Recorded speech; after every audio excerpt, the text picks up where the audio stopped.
Bapak Ibu sekalian tidak ingin Stakan itu besar, dan gitu. Kan kita sebagai pengelola perguruan tinggi pasti bercita-cita supaya kampus kita ini bisa menjadi kampus-kampus seperti yang dikelola oleh orang-orang di luar sana. Boleh kita berada di Pontianak, gitu ya. Dan sekarang posisinya mungkin Stakan itu adalah di kampung, gitu, masuk ke dalam. Tapi kampung itu gak lama kok. Iya, kampung itu gak lama. Ingat saya Jalan Ujung Pandang itu, zaman saya tempat saya tinggal sekarang, itu kalau di sana pernah nggak lewat dari Mahidin ke daerah Ujung Pandang itu. Karena jalannya udah besar sekali. Zaman saya SMA itu tempat jin petendang kata orang. Jalan masih kecil, bahkan di ujung sana itu masih jalan setapak, nggak tembus. Itu begitu saya bilang mau beli rumah saya, kamu tinggal di tempat di petendang dulu. Nah, 10 tahun kemudian sekarang sudah menjadi kayak di tengah-tengah kota.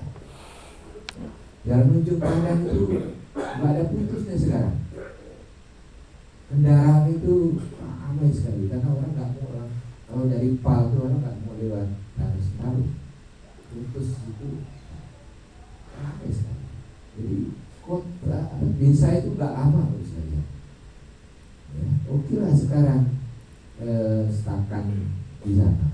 Kalau ada jalan tembus ramai. Karena pengalaman itu aja.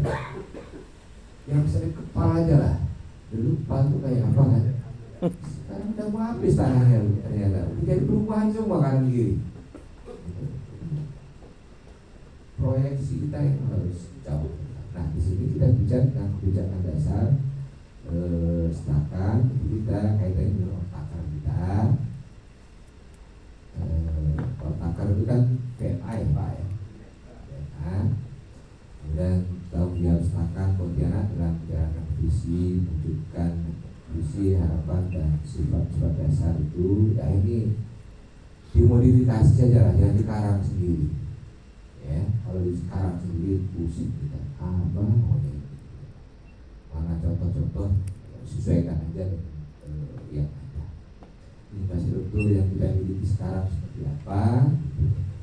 Kemudian pengembangan Stakan itu akan kita proyeksikan menjadi apa?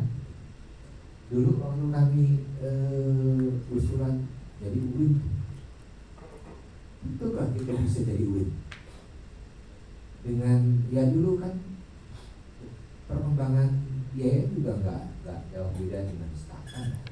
Dulu itu kami juga semuanya lantai 2 lantai, semuanya 2 lantai, bahkan ada yang 1 lantai kayak aliyah kayak sekolah SMA.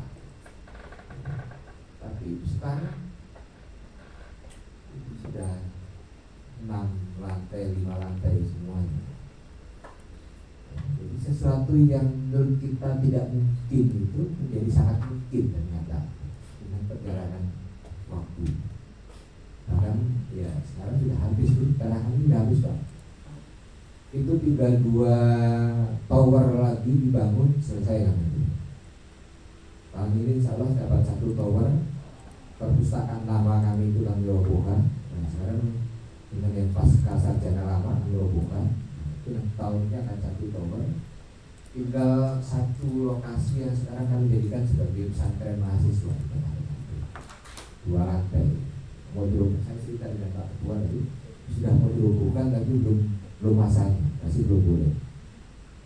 Tapi itu setahun 2 tahun ini pasti akan kita robohkan. Setelah itu mungkin konsentrasi ke kampus 2. Nah, sebelum ke kampus 2, Pak Rektor itu punya harapan kami punya tanah juga di daerah bukan Ransel, sebelum 28 Oktober Blok kiri itu apa namanya? Blok kanan itu Nasional Panjang. Ya, itu hampir 2 hektar. Pak Rektor itu rencananya akan dibuat menjadi pesantren mahasiswa. Jadi ke depan rencananya kami Pak Rektor itu mahasiswa kami semester 1, semester 2 itu di pesantren. Mengapa seperti itu? Karena kami menyadari bahwa input kita itu banyak dari SMA, bukan dari aliyah, bukan dari pesantren. Nah, kadang-kadang ini agak kerepotan. Ya seperti yang saya ceritakan tadi lah, jalan hidup saya sendiri. Sehingga 1 tahun itu mereka akan kami gembleng untuk penguasaan bahasa Arabnya dan keagamaan. Sehingga 1 tahun itu mereka kuliah di sana. Mata kuliah yang kampus juga di situ. Di dosennya yang berada di sana. Mereka nginap 1 tahun. Kedepannya akan seperti itu. Sekarang yang nginap itu hanya sebagian, karena daya tampung pesantren kami di kampus itu kecil, hanya 500-an kali itu. Jadi hasil tes mereka yang baca tulis Al-Qur'annya itu masih rendah, itu kami paksa masuk ke pesantren. Ya, mereka, kami tidak ingin begitu mereka menjadi alumni nanti ditertawakan masyarakat. Masyarakat tidak mau tahu itu alumni yayasan itu ada yang dari perbankan syariah, ada yang dari ekonomi, ada yang dari komunikasi gitu. Orang taunya kalau dari YIN itu adalah ustaz. Kalau dari YIN itu pandai agama, tahu masyarakat itu. Sehingga kalau sampai ada alumni kami yang keluar baca tulis Al-Qur'annya masih susah lulusan YIN gak bisa ngaji, masyarakat akan seperti itu. Saya kira sama lah nanti misalkan juga akan seperti itu. Supaya nggak kalau alumni kita suruh khutbah nggak bisa misalnya. Ya, kalau kami kan, kalau saya aja kalau pulang kampung tuh harus ngecek khutbah.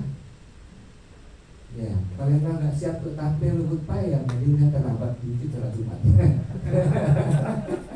Udah naik mimbar, udah kita masuk masjid gitu kan. Tapi kalau saya masjid dulu sebelum orang naik mimbar, enggak masih dulu. Nah, gitu. Kalau tahunya balik sekarang mereka tahu profesor kayak kopi anak gitu kan. Begitu kan. Iya, mereka nggak tahu kalau saya itu ahli, saya di bidang konseling.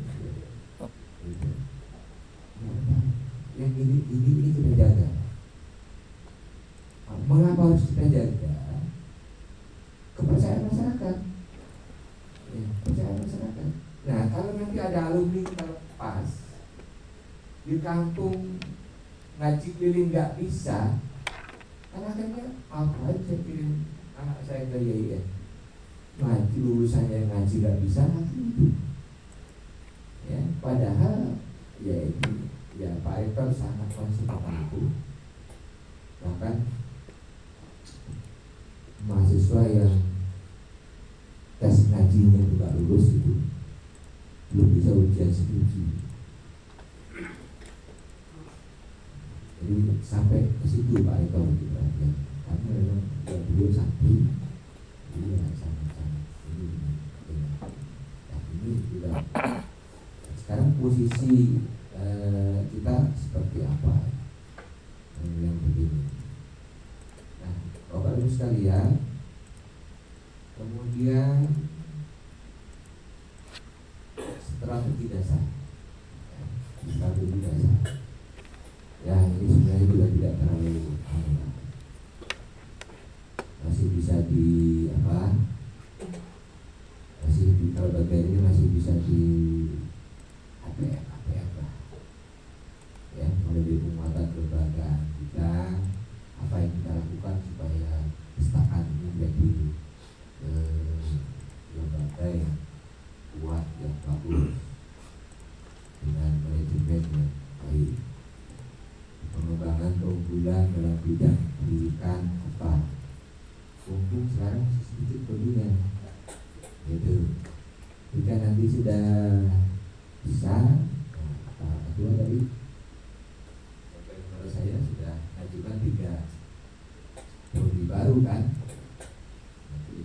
waktu kita sudah banyak, mahasiswa kita sudah mulai bertambah, kerepotan kita dalam hidup itu akan nambah.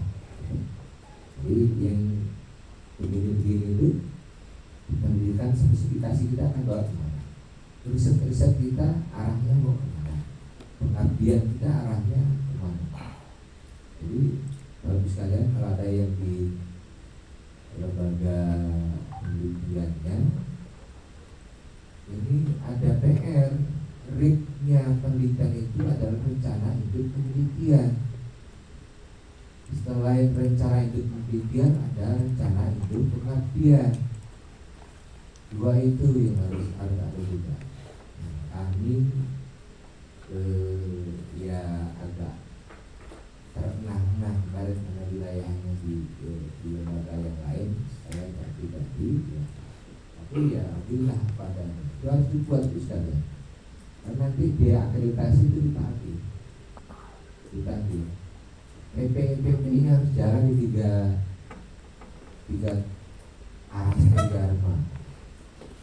Pendidikannya harus dokumen-dokumennya itu ada penetapannya, ada bukti pelaksanaannya, ada bukti evaluasinya, ada bukti pengendaliannya, ada bukti peningkatannya. Itu harus ada. Nanti di dokumen rencana induk penelitiannya itu juga harus ditetapkan di Pak Ketua, ada bukti pelaksanaannya, ada bukti evaluasinya, ada bukti pengendalian hasil evaluasinya, dan ada peningkatan standarnya juga. Itu berangkatnya dari SBMI. Nah, juga harus punya dokumen rencana induk pengabdian masyarakat. Itu juga harus ditetapkan, harus ada bukti pelaksanaan, ada bukti evaluasi, pengendalian, dan peningkatannya. Nah, kadang-kadang kita itu terlalu fokus ke pendidikan. Nah, yang dua ini abad, pendidikan dan pengabdian. Padahal kita itu punya aras tiga tridharma. Tiga-tiganya harus bisa sejalan, seiring, sehingga sekata. Pincang salah satunya persoalan pendidikan. Nah, saya harus sampaikan bahwa sebenarnya di kami masih ada persoalan saat itu juga. Tapi kami sudah mulai memperbaikinya. Mewajibkan teman-teman di pendidikan, di pengabdian itu melaksanakan prosedur itu. Kadang-kadang pendidikan itu yang kita laksanakan, laporannya ada, selesai. Pengabdian juga begitu, ada kegiatannya, laporan ada, selesai. Tapi tidak pernah bicara tentang evaluasi, ya, apalagi pengendalian, apalagi peningkatan. Ya, kan kalau bicara yang di prodi pasti sangat-sangat apa dengan ini. Ketika nyusun laporan evaluasi diri, kadang-kadang kita sangat sulit mendapatkan dokumen bukti dari evaluasi, ya, pengendalian. Kalau pelaksanaannya adalah tapi bukti evaluasinya itu kadang-kadang kita tidak dapat, sehingga akhirnya apa? Hasilnya nggak optimal karena ada bagian yang kita tinggalkan di situ.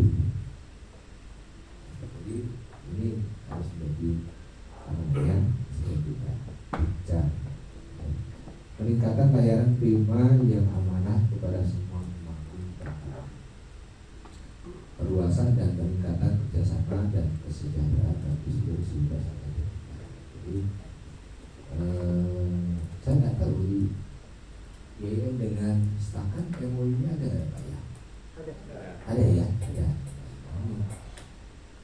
Nanti yang kayak begini ini bisa menjadi eviden bahwa ini tidak lanjut dari MOU. Jadi sehingga Stakan bisa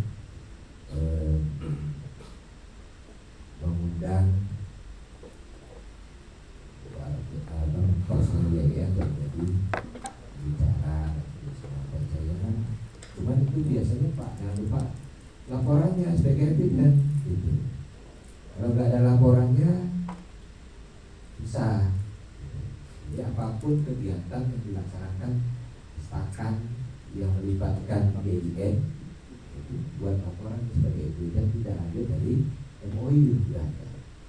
Ini saya lupa yang ini itu kecil, tapi karena kalau nggak ada bukti kita nggak bisa ngomong di LED kita bingung, karena ketika buktinya adalah itu apa ya, gitu.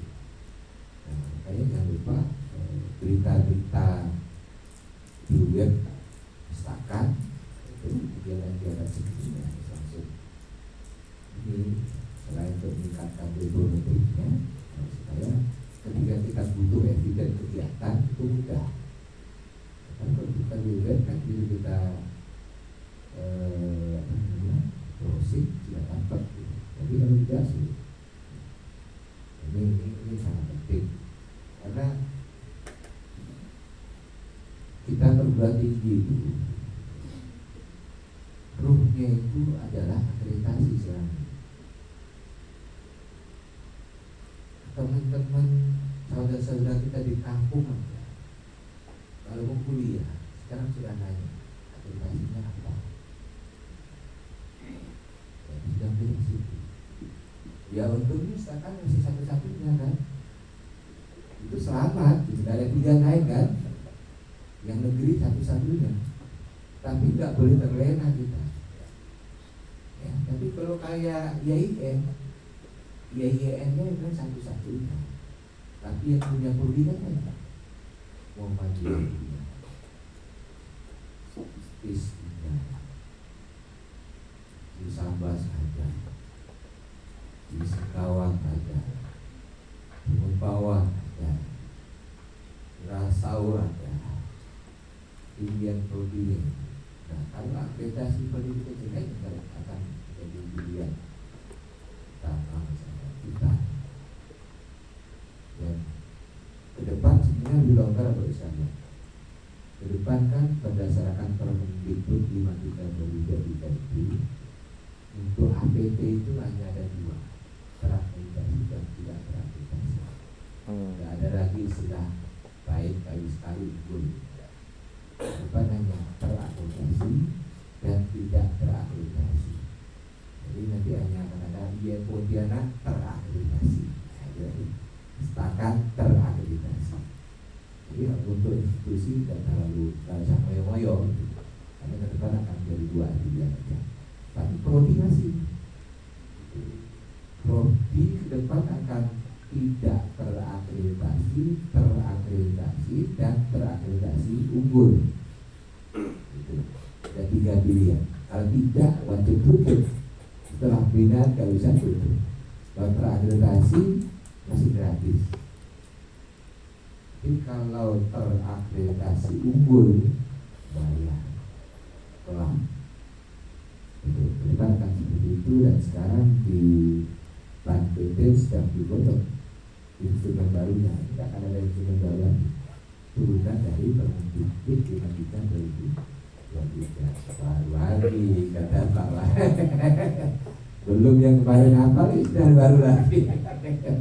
Tapi itulah Pak yang harus kita jaga Pak sekarang itu prodi. Kalau untuk institusi ya agak longgar. Makanya saya juga sekarang tidak terlalu moyo untuk jadi unggul untuk APT itu depan akan seperti itu. Kecuali ada perubahan pemerintahan itu dihapus. Dirasanya kan sekarang akan melanjutkan kan ya. Bahasa-bahasa akan melanjutkan, jadi itu akan tetap.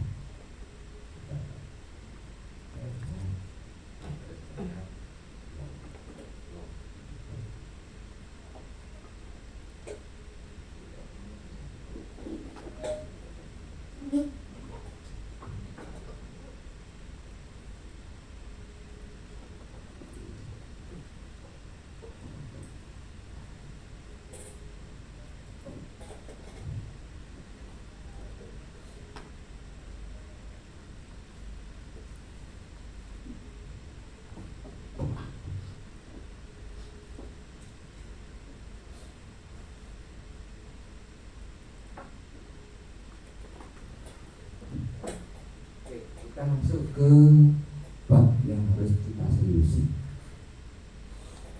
Bab yang harus kita seriusi karena ini adalah arah pengembangan kita, arah pengembangan. Jadi ini kebaca Pak Ikan, di sini mau aja ya, besar ya. 1, 2, 3, 4, 5. Ada 5 tahapan yang kita buat. Ini ya. Tidak ada tahapan-tahapan. Sehingga ini harus betul-betul di periode pertama itu target kita apa, ya sasaran apa,